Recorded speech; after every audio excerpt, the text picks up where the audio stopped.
Hello guys, আজকে তোমাদের সাথে একটু নিজের ব্যক্তিত্ব একটা দুঃখ প্রকাশ করতে চাইতেছি। আজকে ঘটনাটা ঘটলো এই বেলা 1টার দিক দিকে।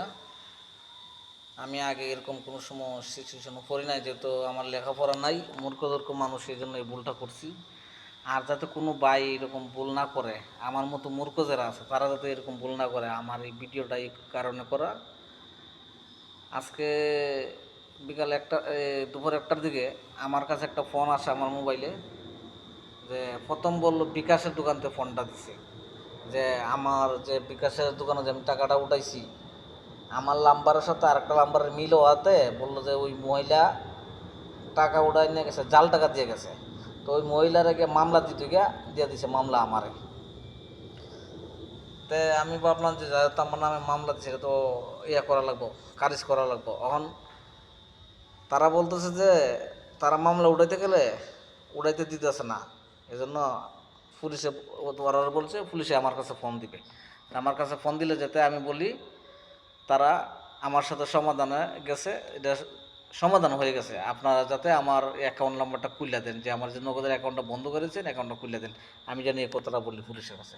আর কিছুক্ষণ পরেই ফোনটা কাটার পরেই পুলিশে ফোন দিছে, যে মূলত পুলিশের ছবি দেওয়া হোয়াটসঅ্যাপ নাম্বারের মধ্যে আমার কাছে যে এই নাম্বারে একটা ফোন আসে। আসার পরে বলে ভাই আপনার কাছে যে নামে একটা মামলা হয়েছে জাল টাকার, যে জাল টাকার যে মামলা হয়েছে, এখন আপনার এই মামলাটা তো একটা মিথ্যা মামলা হয়ে গেছে, ভুল বোঝাবুঝি হয়েছে। তা আপনার যে অ্যাকাউন্ট নাম্বারটা আমরা বন্ধ করে দিচ্ছি, এটা তো খোলা লাগবে এখন। তখন আপনি তো একটা বিকাশ নাম্বার করে গিয়ে খুলতে চাইলেও খুলতে পারবেন না, কারণ এরা খুলে দিবে না। খুলে দিতে গেলে তাদের 5,000 টাকা জরিমানা লাগবে, এই জন্য তারা খুলে দিবে না। তাই আপনি নাম্বারটা আপনি খুলতে পারেন ফ্রিতে। আমি কিভাবে খুলবেন আমি দেখাই দিচ্ছি। তাই আমার তো লেখাপড়া নাই, আমি এত কিছু বুঝিও না, মূর্খ মানুষ। ওনারা যেটা বলছে ওইটাই বিশ্বাস করছি আমি। তারা কি করছে, ওই একটা কোড নাম্বার দিছে আমার, কোড নাম্বার দিয়ে বলছে কি এই যে এই নাম্বারটা তুলেন, তোলার পর আপনি এই পিনকোডটা দেন। তা আমিও সরল মনে পিনকোডটা দিয়ে দিচ্ছি। পিনকোডটা দেওয়াতে আমার যা টাকা আছে সব নিয়ে গেছে তারা, এই প্রতারকে টাকাটা নিয়ে গেছে। তো নেওয়া যাওয়ার পরে তারপরেও আমি বিশ্বাস রয়েছি ভিতরে।